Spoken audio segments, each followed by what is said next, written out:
Hello everyone, स्वागत है आप सभी का आपके अपने ऑनलाइन प्लेटफॉर्म परम ज्ञान एकेडमी पर। तो डियर स्टूडेंट, जैसा कि आप लोग जानते हैं कि हम लोग होम साइंस में होम मैनेजमेंट का अध्ययन कर रहे हैं। होम मैनेजमेंट में हमने क्या क्या पढ़ा था, गृह प्रबंधन में या गृह व्यवस्था जिसे हम कहते हैं, इसमें हमने क्या क्या पढ़ा। तो हम 5 मिनट क्या करते हैं, इसका रिवाइज करते हैं और आज हम एक नए टॉपिक की शुरुआत करते हैं। और इसमें हमने पढ़ा क्या, तो इसमें हमने सबसे पहले देखा कि ये गृह व्यवस्था क्या होती है, गृह का अर्थ और व्यवस्था का अर्थ हमने पढ़ा और इसके हमने परिभाषाओं को पढ़ा विभिन्न विद्वानों के अनुसार। और उसके बाद हमने इसकी विशेषता को पढ़ा कि गृह प्रबंधन की विशेषता क्या होती है, जहां से हमारे बहुत सारे प्रश्न बनते हैं।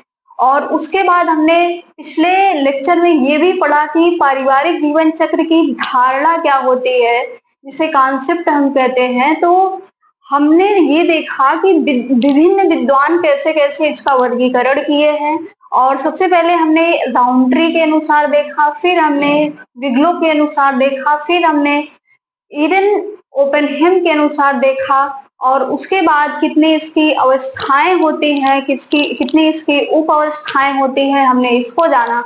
और उसके बाद आज हम एक नए टॉपिक की शुरुआत करने वाले हैं, जिसे हम पारिवारिक साधन व्यवस्था के नाम से जानते हैं। तो यहाँ जो ये पारिवारिक साधन व्यवस्था होती है, यहाँ से हमारे प्रीवियस ईयर में बहुत सारे प्रश्न पूछे गए हैं। और उसके बाद हम यहाँ पे आज इसका अध्ययन करेंगे और अध्ययन करने के बाद इसमें जितने भी प्रीवियस ईयर में प्रश्न पूछे गए हैं उसको भी हम सॉल्व करेंगे कि कैसे कैसे यहाँ से हमारे प्रश्न बने हुए हैं। तो आइए शुरू करते हैं। और आई होप आप सभी लोग स्वस्थ होंगे, मस्त होंगे और अपने पढ़ने लिखने का कार्य संपन्न कर रहे होंगे। और डियर स्टूडेंट, आप वीडियो अगर आपको अच्छा लगे तो आप हमारे परम ज्ञान एकेडमी को अधिक से अधिक लाइक करें, शेयर करें और सब्सक्राइब करें। और उसके बाद चलिए देखते हैं कि हम पारिवारिक साधन व्यवस्था में हम क्या क्या हमें पढ़ने होते हैं। तो सबसे पहले देखते हैं कि ये परिवार, सबसे पहला शब्द क्या है, परिवार। और दूसरा शब्द है साधन और व्यवस्था। क्या है, परिवार या जिसे पारिवारिक हम कहते हैं, साधन जिसे हम संसाधन भी कहते हैं, और उसके बाद व्यवस्था, ये वही व्यवस्था है जिसे हम प्रबंधन भी कह रहे थे और जिसे हम मैनेजमेंट भी कह रहे थे। तो इसमें क्या है कि पारिवारिक साधन व्यवस्था जिसे हम क्या कहते हैं, फैमिली रिसोर्स मैनेजमेंट। तो सबसे पहले हम इसके अर्थ को जानते हैं और उसके बाद ये जो पारिवारिक साधन व्यवस्था होती है, इसको विभिन्न विद्वानों ने कैसे कैसे वर्गीकरण किया है और उसके बाद किसने किस व्यवस्था को मानवीय में रखा है, किस व्यवस्था को अमानवीय में रखा है, किस व्यवस्था को सामुदायिक में रखा है, हम इसको देखेंगे। ठीक है, तो आइए चलते हैं। तो सबसे पहले हम इसका अध्ययन करेंगे। तो सबसे पहले हम देखेंगे कि ये परिवार जो है, जो पारिवारिक, जिसे हम परिवार से ही हमारा पारिवारिक बना है। और उसके बाद ये जो परिवार होता है जिसे हम फैमिली कहते हैं, फैमिली, इसका अर्थ हम जानेंगे। तो इसका जो अर्थ होता है, यहाँ पे हम ये जो परिवार का अर्थ होता है, यहाँ से हमारे बहुत प्रश्न पूछे जाते हैं, बार बार प्रश्न पूछे जाते हैं कि ये जो परिवार शब्द है किस भाषा का शब्द है और किस भाषा का शब्द है, तो ये किस शब्द से लिया गया है और उस शब्द का अर्थ क्या होता है। यहाँ से बार बार हमारे प्रश्न पूछे जाते हैं। तो यहाँ पे हम आज से परिवार के अर्थ को समझेंगे और इसके जो कार्य हैं, परिवार के कार्य क्या होते हैं, परिवार की विशेषता क्या होती है, परिवार के वर्गीकरण क्या होते हैं, परिवार को कितने आधारों पर वर्गीकरण किया गया है, तो इसका हम डिटेल में अध्ययन करेंगे। आज यहाँ पे हम सिर्फ परिवार का अर्थ समझते हैं। तो परिवार ये जो होता है, जिसे हम फैमिली भी कहते हैं, तो परिवार जो फैमिली का फैमिली जो होता है, फैमिली का हिंदी रूपांतरण होता है परिवार। और ये जो परिवार फैमिली शब्द लिया गया है, यह किस भाषा का शब्द है? तो यह हमारा लैटिन भाषा का शब्द है। किस भाषा का शब्द है? लैटिन भाषा का शब्द है। और वह लैटिन शब्द है कौन सा? वह है फैमुलस। क्या है? फैमुलस है। और इस फैमुलस का अर्थ क्या होता है? तो इस फैमुलस का अर्थ होता है एक ऐसा समूह जिसमें माता पिता, बच्चे, नौकर आदि आते हैं। क्या हमने कहा? इसमें माता पिता, बच्चे, नौकर आदि आते हैं। यही हमारा होता है फैमुलस का अर्थ। तो चलिए हम नोट करते हैं कि परिवार क्या है। परिवार क्या है? तो परिवार जो है, परिवार परिवार अंग्रेजी अंग्रेजी फैमिली फैमिली शब्द का हिंदी रूपांतरण है। और यह किस भाषा से लिया गया है? यह लैटिन भाषा के यह लैटिन भाषा के फैमुलस शब्द से लिया गया है। किस शब्द से? फैमुलस शब्द से लिया गया है। और इस फैमुलस का अर्थ क्या होता है? जैसा कि हमने बताया, इस फैमुलस का क्या अर्थ होता है कि एक ऐसा समूह है।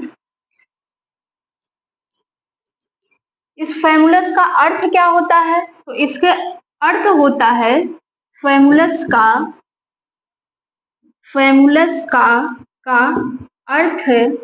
अर्थ है एक ऐसा समूह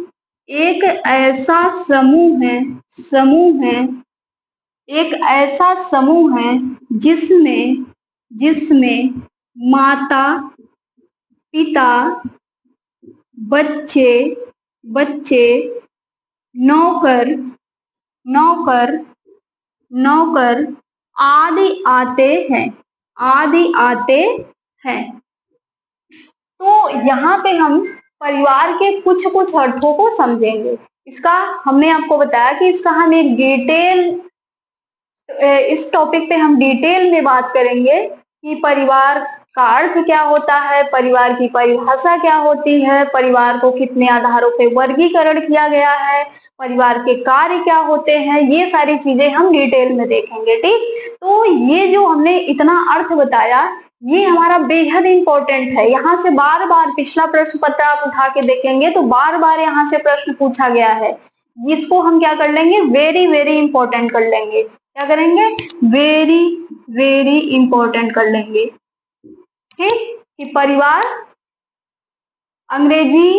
परिवार फैमिली, जो जिसे हम अंग्रेजी में फैमिली कहते हैं, उसका हिंदी रूपांतरण है। और ये जो फैमिली शब्द है किस भाषा का शब्द है? तो लैटिन भाषा का शब्द है। और वह शब्द है कौन सा? तो फैमुलस है। और जिसका अर्थ क्या होता है? उस फैमुलस का अर्थ क्या होता है? तो एक ऐसा समूह जिसमें माता पिता, बच्चे, नौकर आदि आते हैं। ठीक है, तो आइए हम देखते हैं कि साधन क्या होते हैं, रिसोर्स क्या होते हैं, जिसे हम संसाधन भी कहते हैं। क्या? साधन, जिसे हम संसाधन भी कहते हैं, जिसे हम रिसोर्स भी कहते हैं। तो आई होप आप इसको नोट कर लिए होंगे। तो अब हम क्या पढ़ेंगे? संसाधन, जिसे हम क्या कहते हैं? रिसोर्स कहते हैं। संसाधन, हेडिंग डालेंगे संसाधन। संसाधन, या इसी को हम क्या कहते हैं? साधन भी कहते हैं, या इसी को हम क्या कहते हैं? रिसोर्स कहते हैं। रिसोर्स कहते हैं। तो ये साधन क्या होता है, संसाधन क्या होता है, रिसोर्स क्या होता है? तो एक शब्दों में हम कहें तो एक ऐसी वस्तुएं या ऐसी सुविधाएं जो हम अपने लक्ष्यों को प्राप्त करने के लिए उसका प्रयोग करते हैं, वही हमारे क्या कहलाते हैं? संसाधन कहलाते हैं।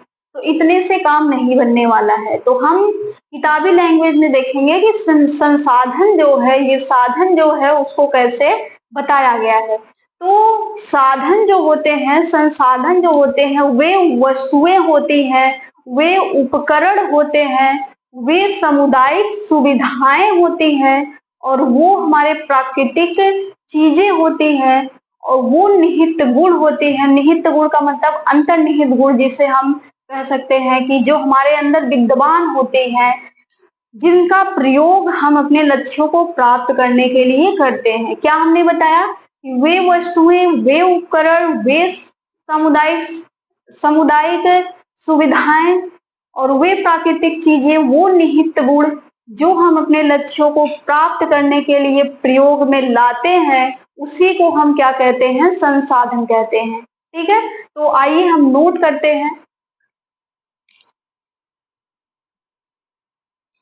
संसाधन क्या है? तो वे संसाधन संसाधन संसाधन संसाधन वे संसाधन, वे वस्तुएं, उपकरण, सामुदायिक सुविधाएं,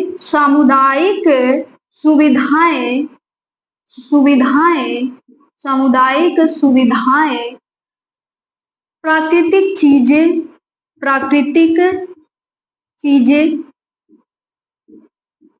या अंतर्निहित, इसी को हम कह सकते हैं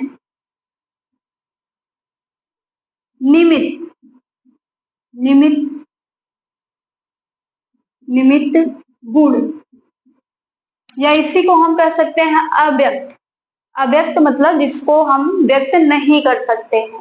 तो क्या हमने बताया कि साधन वे वस्तुएं, वे उपकरण, वे सामुदायिक सुविधाएं, प्राकृतिक चीजें या अंतर्निहित या निहित अंतर्निहित गुण है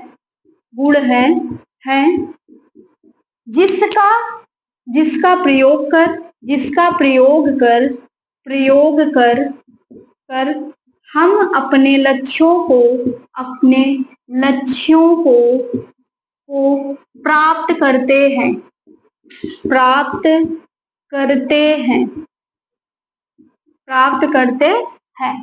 क्या हमने बताया कि वे वस्तुएं, मतलब जितनी भी वस्तुएं होती हैं, संसार की जितनी भी वस्तुएं हैं, हम सभी का कर सकते हैं, क्योंकि जो भी वस्तुएं होती हैं उनका कहीं ना कहीं प्रयोग होता है। तो वे वस्तुएं या उपकरण या सामुदायिक सुविधाओं में क्या आएगा? जैसे पार्क हो गया, जैसे रेलवे स्टेशन हो गया, जैसे अस्पताल हो गया, जैसे विद्यालय हो गया, ये सब क्या होती हैं? सामुदायिक सुविधाएं होती हैं। और उसके बाद हमने बताया प्राकृतिक चीजों का मतलब जैसे हवा, मिट्टी, जल, ये सारी चीजें आ गई। और उसके बाद क्या आया?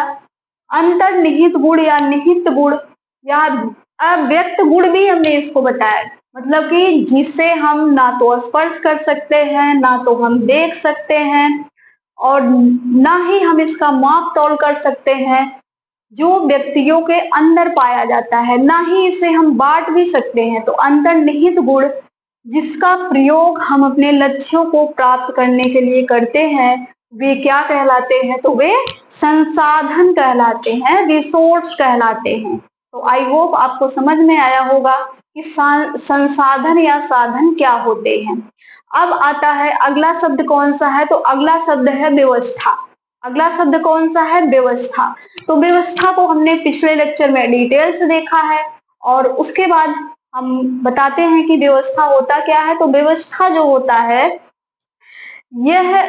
इसे हम प्रबंधन के नाम से भी जानते हैं, इसे हम प्रबंध भी कहते हैं, इसे हम मैनेजमेंट भी कहते हैं। तो यह जो होती है एक विचार पूर्वक की गई व्यवस्था होती है। क्या होती है? विचार पूर्वक व्यवस्था होती है। तो आइए हम मैनेजमेंट को देखते हैं, उसका मीनिंग क्या होगा, उसका अर्थ क्या होगा। तो आई होप आप लोग नोट कर लिए होंगे, तो इसको हम मिटाते हैं। आगे हम देखते हैं कि व्यवस्था क्या होती है। व्यवस्था क्या होती है? व्यवस्था क्या होती है? व्यवस्था, इसी को हमने क्या बताया कि प्रबंधन कहेंगे, चाहे जो लिखा जाए। हम इंग्लिश में इसे मैनेजमेंट कहते हैं, तो आप इंग्लिश का ज्यादा ध्यान रखेंगे। और उसके बाद इसे प्रबंध भी कहते हैं, प्रबंध भी कहते हैं, प्रबंध भी कहते हैं। और इसी को प्रक्रिया भी कह सकते हैं, प्रक्रिया भी कह सकते हैं। तो इसको हम इंग्लिश में क्या कहते हैं? मैनेजमेंट।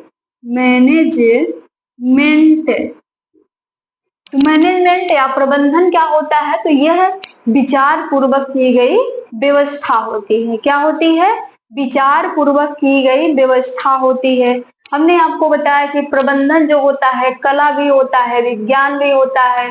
प्रबंधन जो होता है मानसिक प्रक्रिया है, क्या हमारे मन में जो हम विचार कर रहे हैं और जो हम सोच रहे हैं, ये हम अपने मस्तिष्क में करते हैं। तो इसीलिए कहा गया है कि प्रबंधन जो होती है यह एक मानसिक प्रक्रिया होती है। तो प्रबंधन क्या है? विचार पूर्वक की गई व्यवस्था है। प्रबंधन, प्रबंधन, प्रबंधन विचार पूर्वक की गई व्यवस्था है, की गई व्यवस्था है। तो आई होप आप लोगों को समझ में आया होगा कि हमारा ये जो चैप्टर है इसका क्या नाम है? तो पारिवारिक साधन व्यवस्था है। और इसके अर्थ को भी हमने आपको बताया, तो आपको अच्छे से समझ में आया होगा कि हाँ इसका अर्थ होता क्या है, हम इसे क्यों पढ़ते हैं। तो हम संसाधनों का उपयोग हमने आपको बताया कि अपने लक्ष्यों को प्राप्त करने के लिए करते हैं। अब यहाँ से जो प्रश्न बार बार पूछे जाते हैं वो कहाँ से पूछे जाते हैं? तो ये संसाधनों के वर्गीकरण से पूछे जाते हैं। तो विभिन्न विद्वानों ने अपने अपने मत अनुसार इसको विभिन्न भागों में बांटा है। तो आइए हम देखते हैं कि विभिन्न विद्वानों ने इसे क्या क्या बताया है। तो सबसे पहले एक विद्वान आते हैं, एक वैज्ञानिक आते हैं जिसे हम अर्थशास्त्री भी कहते हैं।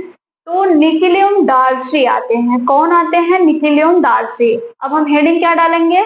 हेडिंग हम डालेंगे साधनों का वर्गीकरण। क्या हेडिंग डालेंगे? साधनों का वर्गीकरण। साधनों का वर्गीकरण जिसे हम कहते हैं क्लासिफिकेशन ऑफ रिसोर्सेस। साधनों का वर्गीकरण जिसे हम क्या कहते हैं? Classification of resources. क्या कहते हैं? क्लासिफिकेशन ऑफ रिसोर्सेस, साधनों का वर्गीकरण। तो सबसे पहले हम किसको देखेंगे? तो सबसे पहले हम निकोलियम डार्सी को देखेंगे। और हाँ, निकोलियम डार्सी जो है ये हमें मैनेजमेंट में शुरू से लेके लास्ट तक मिलेंगे, शुरू से लेके लास्ट तक मिलेंगे। और यह एक महत्वपूर्ण विद्वान है। और यहाँ से इनको लेके बार बार प्रश्न भी पूछे जाते हैं। तो इनको आप याद रखेंगे। कौन? एक आते हैं निकोलियम डार्सी और दूसरे आते हैं ग्रासियम क्रेंडल आते हैं। और आपको यहाँ पे इंपॉर्टेंट नाम मिलेगा, जैसे इरेन ओपेनहेम हो जाएंगे, जैसे न्यूमैन हो जाएंगे, जैसे यहाँ पे वुड जॉनसन हो जाएंगे। तो ये लोग हमें हर चैप्टर में और बार बार मिलते रहेंगे। तो इन्हें आप अच्छे से याद कर लेंगे। कौन? निकोलियम डार्सी। तो लिखेंगे हम सबसे पहले हम लिखेंगे निकोलियम डार्सी के अनुसार। पहला हम लिखेंगे निकिल एवं डॉर्सी के अनुसार। और हाँ, बहुत सारे बुकों में इनका निकेल नाम मिलता है और बहुत सारे बुकों में निकेल दिया गया है। क्या दिया गया है? निकेल। निकिल या निकिल। तो अब आप लोग ये मत सोचिएगा कि ये अलग व्यक्ति हैं, ये अलग व्यक्ति हैं, ये एक ही व्यक्ति है। निकिल या इसे हम इन्हें कहें या फिर इन्हें हम निकिल कहें। तो चलिए देखते हैं कि इन्होंने जो बताया, निकिल एवं डार्सी ने बताया कि ये जो हमारे संसाधन होते हैं मुख्यतः दो होते हैं। कितना बताया कि संसाधन जो हमारे होते हैं मुख्यतः दो होते हैं। कितना बताया? दो। और वो दो होते कौन कौन से हैं? तो इन्होंने बताया कि एक होता है मानवीय और दूसरा होता है अमानवीय। जिसे मानवीय को हम क्या कहते हैं? ह्यूमन रिसोर्सेस कहते हैं। अमानवीय को हम क्या कहते हैं? नॉन ह्यूमन रिसोर्सेस कहते हैं। इसी को हम भौतिक भी कह सकते हैं। ह्यूमन जो होता है ये मतलब मनुष्यों के या मानवों के, ह्यूमन के अंतर पाया जाता है, इसलिए उसे मानवीय कहा गया। और जो अमानवीय होता है यह मनुष्यों के अंदर नहीं पाया जाता। जितनी भी संसार में सारी वस्तुएं होती हैं वह किसके अंतर्गत रखी गई? वह रखी गई अमानवीय के अंतर्गत। तो इन्होंने बताया कि इनका वर्गीकरण इन्होंने दो भागों में किया। तो आइए हम देखते हैं कि उन्होंने मानवीय में किसको रखा और अमानवीय में किसको रखा। तो हम एक साइड लिखेंगे मानवीय और दूसरे साइड लिखेंगे अमानवीय। किसके अनुसार हम पढ़ रहे हैं? निकिल एवं डार्सी के अनुसार पढ़ रहे हैं। किसके अनुसार? निकिल एवं डार्सी के अनुसार। तो उन्होंने पहला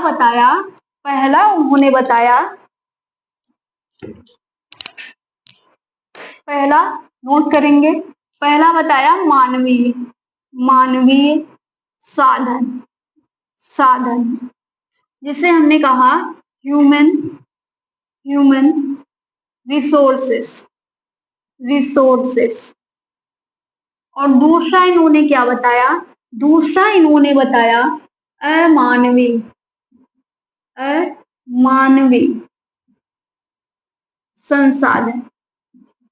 संसाधन जिसे हम क्या कहते हैं? नॉन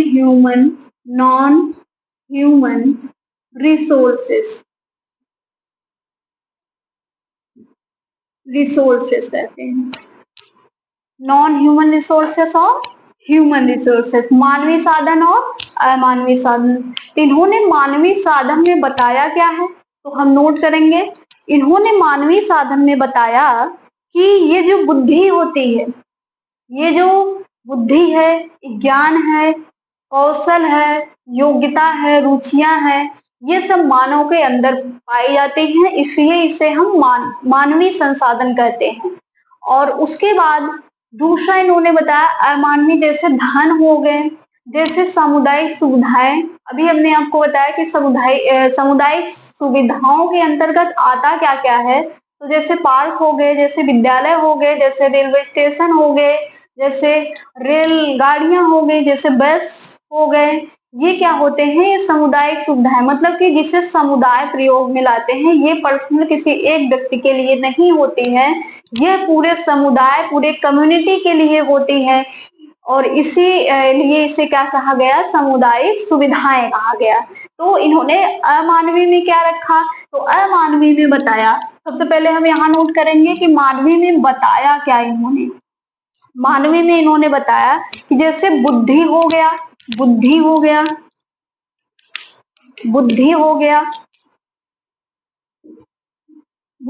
गया, जिसे हम इंटेलिजेंस कहते हैं। दूसरी हमारी क्या हो गई? योग्यता हो गई। और तीसरा हमारा क्या है? इसमें तीसरा बताया इन्होंने रुचि बताया। और अगला बताया ज्ञान। और उसके बाद अगला बताया कौशल,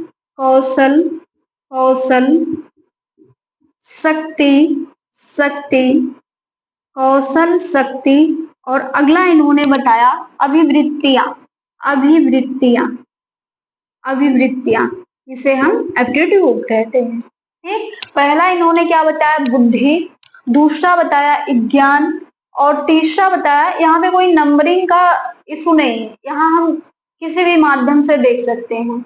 तो यहाँ पे बुद्धि हो गया, ज्ञान हो गया, रुचि हो गई, कौशल हो गया, शक्ति हो गई और अभिवृत्तियां हो गई। ये सब क्या होती हैं? मानवीय होती हैं। और अमानवीय के अंतर्गत इन्होंने क्या रखा? तो सबसे पहला इन्होंने बताया अमानवीय संसाधन के अंतर्गत धन, सामुदायिक सामुदायिक सामुदायिक सुविधाएं जैसे जैसे विद्यालय विद्यालय पार्क पार्क रेलवे स्टेशन आदि आदि। और उसके बाद धन, सामुदायिक सुविधाएं और वस्तुएं, धन, सामुदायिक सुविधाएं और वस्तुएं। और अगला बताया इन्होंने समय समय समय बताया। तो मानवीय क्या बताए? बुद्धि हो गई, योग्यता हो गई, रुचि हो गई, ज्ञान, कौशल, शक्ति और अभिवृत्तियां। और अमानवीय के अंतर्गत इन्होंने क्या रखा? धन, जिसे मनी हम कहते हैं, सामुदायिक सुविधाएं, वस्तुएं और समय को बताया। किसके अनुसार हम ये पढ़ रहे हैं? तो निकोलियन डार्सी के अनुसार पढ़ रहे हैं। अब अगले महोदय आते हैं। अगले महोदय हमारे कौन से आते हैं? ग्रास एवं क्रेंडल आते हैं। कौन आते हैं? ग्रास एवं क्रेंडल। तो ग्रास एवं क्रेंडल ने भी बताया कि ये जो हमारे पारिवारिक संसाधन होते हैं या रिसोर्सेज जो होते हैं वो दो होते हैं। और इसी को बताया, जो निकोलियन डार्सी ने बताया कि एक मानवीय है, एक अमानवीय है। और उसके बाद उन्होंने भी इसी को ही बताया कि एक मानवीय है, एक अमानवीय है। बस उन्होंने एक डिफरेंस, एक अंतर क्या बता दिया कि ये जो समय होता है, क्या समय जो होता है यह हमारा अमानवीय नहीं होता बल्कि मानवीय होता है। अमानवीय नहीं होता बल्कि मानवीय होता है। तो आइए हम देखते हैं अब ग्रास एवं क्रेंडल के अनुसार। तो ग्रास एवं क्रेंडल ने क्या बताया? तो आई होप आप लोग इसका स्क्रीनशॉट ले लिए होंगे या नोट कर लिए होंगे। इसे हम मिटाते हैं और हम देखते हैं कि ग्रास एवं क्रेंडल महोदय ने क्या बताया। तो नोट करेंगे ग्रास एवं क्रेंडल। क्या नोट करेंगे? ग्रास एवं क्रेंडल के अनुसार ग्रास एवं क्रेंडल के अनुसार जैसा कि हमने बताया कि इन्होंने भी बताया कि ये जो पारिवारिक संसाधन होते हैं, फैमिली रिसोर्सेस होते हैं, कितनी होती है? मुख्यतः 2 होती है। कितनी होती है? 2 होती। कौन कौन से होते हैं? वही जो निकोलियन डार्सी ने बताया था, उन्होंने भी वही बताया। पहला होगा मानवीय और दूसरा कौन सा होगा? अमानवीय। मानवीय और अमानवीय। अब इन्होंने मानवीय में किसको किसको रखा और अमानवीय में किसको किसको रखा, इनके अनुसार हम देखते हैं। तो इन्होंने जो मानवीय में रखा है वह क्या रखा है? तो इन्होंने बताया कि ये जो रुचियां होती हैं, क्या होती हैं? रुचियां,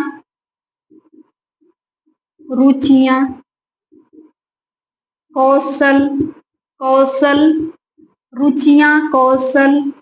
योग्यता, रुचियां, कौशल, योग्यता और उसके बाद ज्ञान, शक्ति, अभिवृत्तियां। क्या क्या बताया? रुचियां हो गई, कौशल हो गए, ज्ञान हो गए और योग्यताएं हो गई। और उसके बाद शक्ति हो गई, अभिवृत्तियां हो गए और लास्ट पे इन्होंने बताया ये समय। क्या बताया? समय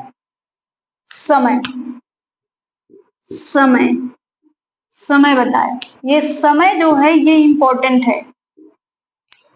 यही जो है दोनों निकिलियम डार्सी में और ग्रासियम क्रेंडल में अपवाद या मतभेद है, और इसी को बार बार आयोग द्वारा पूछा भी जाता है कि समय क्या है, निकिलियम डार्सी के अनुसार क्या है, ग्रासियम क्रेंडल ने क्या बताया है। तो यहाँ से हमारे बार बार प्रश्न पूछे जाते हैं। तो समय को उन्होंने किसमें रखा, ग्रासियम क्रेंडल ने समय को मानवीय में रखा। तो अब हम देखेंगे अमानवीय के अंतर्गत इन्होंने क्या बताया। इन्होंने बताया कि जो भौतिक वस्तुएं हैं, भौतिक भौतिक वस्तुएं वस्तुएं वस्तुएं धन हो गई और सेवाएं हो गई और सामुदायिक सुविधाएं हो गई, सामुदायिक सामुदायिक सुविधाएं हो गई, सुविधाएं हो गई।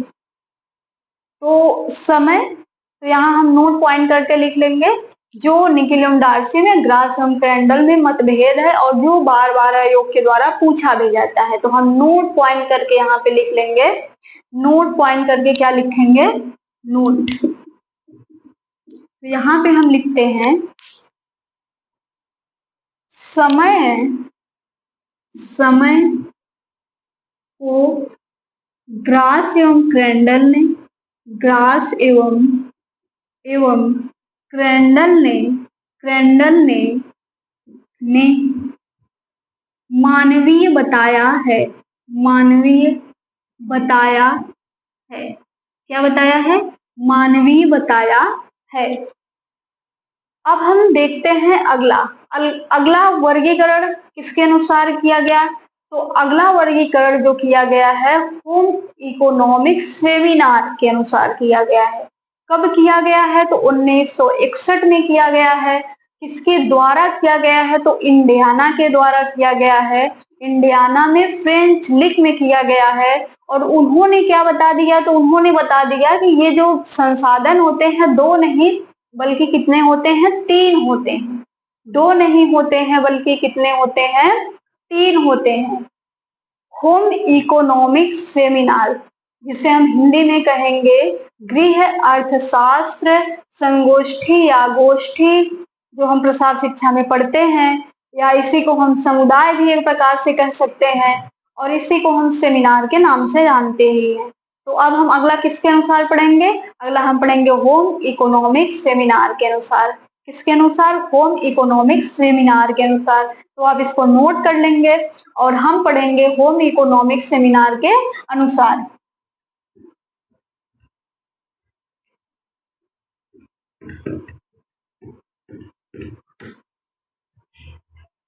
तीसरा हम किसके अनुसार पढ़ेंगे, तीसरा वर्गीकरण तीसरा वर्गीकरण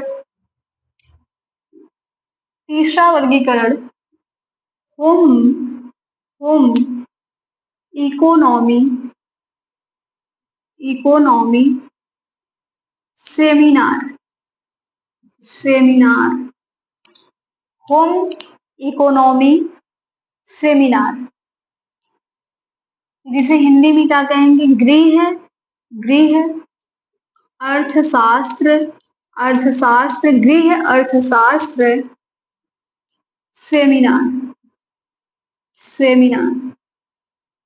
तो होम इकोनॉमिक्स सेमिनार ने क्या कहा, कब कहा गया, 1961 में 1961 में। और कहाँ पे बताया गया, होम इकोनॉमिक्स सेमिनार हुआ कहाँ चाहिए, सेमिनार होम इकोनॉमिक्स सेमिनार होता क्या है। तो यहाँ पे हमने इसका हिंदी क्या बताया कि गृह अर्थशास्त्र सेमिनार। तो यहाँ गृह अर्थशास्त्र से संबंधित जो होते हैं, कहाँ से हमें प्रॉफिट होगा, कहाँ से हमें लाभ होगा, और इसमें होम साइंस में कहाँ पे कैरियर है, कहाँ पे कैरियर नहीं है, ये सब क्या होता है, इन सब बातों पे चर्चा होती है। तो 1961 में कहाँ पे, इंडियाना में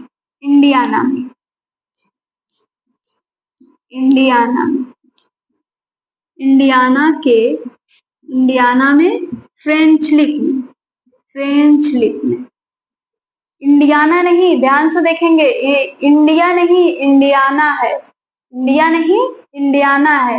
ये है क्या, इंडियाना है क्या, तो ये संयुक्त राज्य अमेरिका की एक राज्य है। क्या है, संयुक्त राज्य अमेरिका की एक राज्य है। वहां पे होम इकोनॉमिक्स सेमिनार हुआ 1961 में हुआ। और ये फ्रेंच लीग क्या है, तो फ्रेंच लीग जो होता है यह एक नगर है। क्या है, यह एक नगर है। और उसके बाद यह किस चीज के लिए प्रसिद्ध है, यह अपने होटल और होटल के लिए प्रसिद्ध है। फ्रेंच लीग होटल के लिए प्रसिद्ध है। तो आप लोग सुने होंगे फ्रेंच फ्राई, फ्रेंच रेसिपी, ये सब जो हमें मिलती हैं तो ये हमें यही इसी होटल से मिलती है। फ्रेंच फ्राई, फ्रेंच रेसिपी, ये होटल उसी के लिए तो प्रसिद्ध है, तो वहीं से ये सारी चीजें हमें मिलती हैं। तो होम इकोनॉमिक सेमिनार हुआ कहाँ पे, कब हुआ, 1961 में हुआ। कहाँ पे हुआ, तो इंडियाना में हुआ। इंडियाना कहाँ पड़ता है, तो संयुक्त राज्य अमेरिका का यह एक राज्य है जो मध्य पश्चिम के भाग में पड़ता है। और फ्रेंच लीग क्या है, एक नगर है जो किस लिए प्रसिद्ध है, यह होटल के लिए प्रसिद्ध है। और आप लोगों ने सुना होगा फ्रेंच फ्राई, फ्रेंच रेसिपी, ये सारी जो चीजें, जितनी भी फ्रेंच की सारी चीजें ली गई हैं वो यहीं से ली गई हैं। तो उसमें क्या बताया गया कि ये जो संसाधन होते हैं वह दो नहीं तीन होते हैं, दो नहीं तीन होते हैं। कितना बताया, तीन बताया, तीन बताया। बताया कौन सा, तो अब हम देखते हैं इनके अनुसार। इन्होंने बताया कि यह एक सामाजिक, पहला जो होता है एक सामाजिक साधन होता है, और दूसरा जो होता है यह व्यक्तिगत होता है जिसे हम अव्यक्त कहते हैं, और तीसरा जो होता है वह तकनीकी साधन होता है। क्या क्या हमने कहा, ये जो होता है सामाजिक साधन होता है, दूसरा जो होता है व्यक्तिगत, या जिसे व्यक्त अव्यक्त इसे हम क्यों कहते हैं, व्यक्तिगत मतलब जो व्यक्ति के अंदर पाया जाएगा, अर्थात उसे हम एक प्रकार से मानवीय भी कह सकते हैं। और क्या, मानवीय चीजें जो हो गई, ज्ञान हो गए, कौशल हो गए, जैसे वृत्तियां हो गई, जैसे बुद्धि हो गए, क्या इसका हम माप तोल कर सकते हैं, नहीं कर सकते हैं, सिर्फ इसका हम अनुमान लगा सकते हैं। क्या इसको हम देख सकते हैं, क्या हम ज्ञान को देख सकते हैं, नहीं देख सकते हैं। और ना तो इसे हम स्पर्श कर सकते हैं, ना तो इसे हम बांट भी सकते हैं। कहा गया है ना कि शिक्षा के बारे में क्या कहा गया है, कि शिक्षा एक ऐसी चीज है, ज्ञान एक ऐसी चीज है जिसको ना, जिसका बंटवारा नहीं हो सकता है। तो इसीलिए इसका नाम क्या रखा गया, अव्यक्त रखा गया। और तीसरा इन्होंने क्या बताया, तकनीकी साधन होते हैं। तो आइए हम इनके अनुसार पढ़ते हैं कि यह क्या क्या बताए हैं। तो पहला क्या बताया, पहला बताया है, पहला बताया है समाज, सामाजिक साधन। पहला बताया है सामाजिक साधन, सामाजिक साधन, जिसे हम क्या कहेंगे, सोशल, सोशल रिसोर्सेस, रिसोर्सेस। तो सोशल रिसोर्सेज, रिसोर्सेस में या सामाजिक साधन में इन्होंने इसके अंतर्गत बताया क्या, इन्होंने कहा व्यवस्थापन को छोड़कर, व्यवस्थापन मतलब जो हमने अभी आपको बताया, व्यवस्था, व्यवस्था क्या है, एक मानसिक प्रक्रिया है, यह विचार पूर्वक की गई व्यवस्था है, यह कला है, यह विज्ञान है, तो यह सार्वभौमिक है, यूनिवर्सल है। व्यवस्थापन को इन्होंने बताया छोड़कर जितनी सभी वस्तुएं और व्यक्ति आते हैं वह क्या होते हैं, सामाजिक साधन होते हैं। क्या बताया, व्यवस्थापन को छोड़कर जो सारी वस्तुएं, जो व्यक्ति आते हैं वह क्या होते हैं, सामाजिक साधन होते हैं। तो नोट करेंगे हम, व्यवस्थापन को छोड़कर, व्यवस्थापन, व्यवस्थापन, व्यवस्थापन को छोड़कर,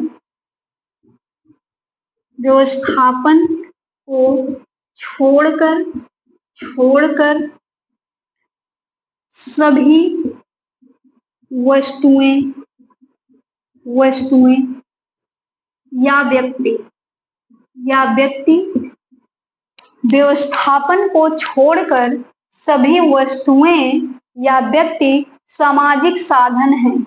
सामाजिक साधन है। इन्होंने बताया सामाजिक साधन क्या है। अब हम दूसरा इन्होंने क्या बताया, व्यक्तिगत साधन, जिसे हम क्या कहते हैं, अव्यक्त साधन कहते हैं। दूसरा हम नोट करते हैं, तो अब हम इसको मिटाते हैं और दूसरा नोट करते हैं, जो व्यक्तिगत होते हैं या फिर अव्यक्त साधन होते हैं वो होते कौन से हैं। दूसरा इन्होंने बताया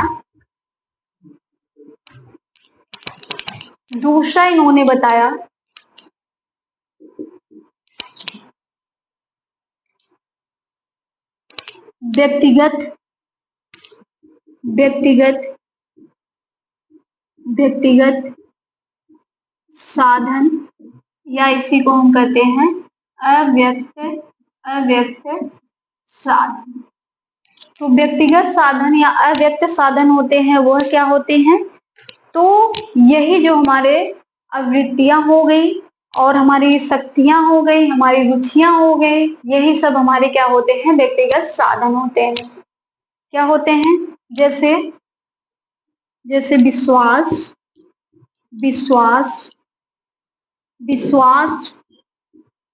संवेग, अभिवृत्तियां, विश्वास, संवेग, अभिवृत्तियां, और उसके बाद रुचियां, और उसके बाद अगला हमारा आता है अस्थाई भाव। और इन्होंने बताया कि व्यक्तियों के पारस्परिक संबंध भी, क्या बताया, व्यक्तियों के या व्यक्ति के पारस्परिक संबंध, ये क्या होते हैं, व्यक्तिगत साधन होते हैं या अव्यक्त साधन होते हैं। इन्हें हम व्यक्त नहीं कर सकते हैं, सिर्फ इसका अनुमान लगा सकते हैं। अब तीसरा इन्होंने क्या बताया, तकनीकी साधन। क्या बताया, तकनीकी साधन, जिसे हम क्या कहते हैं, टेक्नोलॉजिकल रिसोर्सेस कहेंगे। तीसरा इन्होंने बताया तकनीकी साधन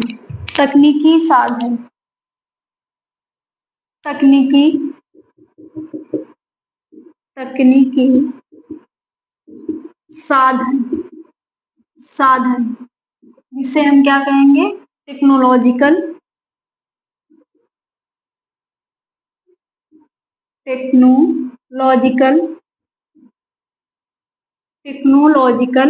रिसोर्सेस।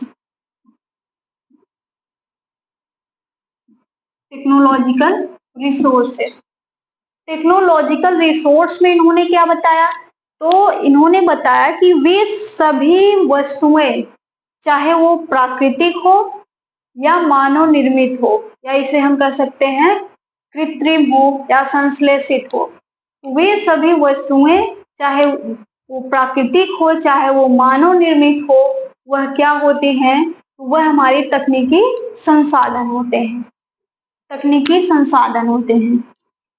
वे सभी वस्तुएं,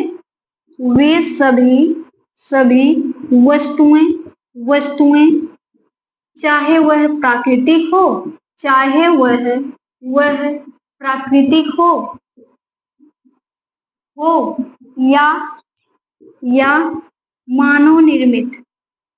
या मानव निर्मित हो, वे सभी क्या होते हैं, तकनीकी साधन होते हैं। तो हमने किसके अनुसार पढ़ा, हमने 3 लोगों के अनुसार पढ़ा। सबसे पहले हमने इस टॉपिक में क्या जाना, ये पारिवारिक संसाधन व्यवस्था जो होती है ये होती क्या है, इसके अर्थ क्या होते हैं, इनका प्रयोग हम क्यों करते हैं, तो इनका प्रयोग हम अपने लक्ष्यों को प्राप्त करने के लिए करते हैं। उसके बाद हमने इसके वर्गीकरण को पढ़ा। वर्गीकरण हमने विभिन्न विद्वानों के अनुसार पढ़ा। पहला हमने पढ़ा निकिलियम डार्सी के अनुसार। निकिलियम डार्सी ने मुख्यतः 2 बताया, मानवीय बताया, अमानवीय बताया। उसके बाद हमने ग्रास एवं क्रेंडल के अनुसार पढ़ा, उन्होंने भी मुख्यतः दो बताया। सिर्फ दोनों में अंतर क्या है? तो समय जो होता है ग्रास एवं क्रेंडल के अनुसार मानवीय होता है और निकिल एवं डार्सी के अनुसार अमानवीय होता है। उसके बाद हमने क्या पढ़ा? होम इकोनॉमिक्स सेमिनार के अनुसार पढ़ा। तो होम इकोनॉमिक्स सेमिनार गृह अर्थशास्त्र सेमिनार जो होता है कब हुआ? 1961 में हुआ। कहाँ हुआ? इंडियाना में हुआ। इंडियाना क्या है? तो संयुक्त राज्य अमेरिका की एक राज्य है और इंडियाना में फ्रेंच लेक एक नगर है। वह क्यों प्रसिद्ध है? तो होटल के लिए प्रसिद्ध है। वहां पे बताया गया कि ये जो संसाधन होते हैं वो दो नहीं होते हैं, तीन होते हैं। कौन कौन से होते हैं? तो सामाजिक हो गया पहला, दूसरा व्यक्तिगत या अव्यक्त जिसे हम कहते हैं, तीसरा जो होता है वह क्या होता है? तकनीकी जिसे हम टेक्नोलॉजी कहते हैं। तो आई होप आप लोगों को समझ में आया होगा।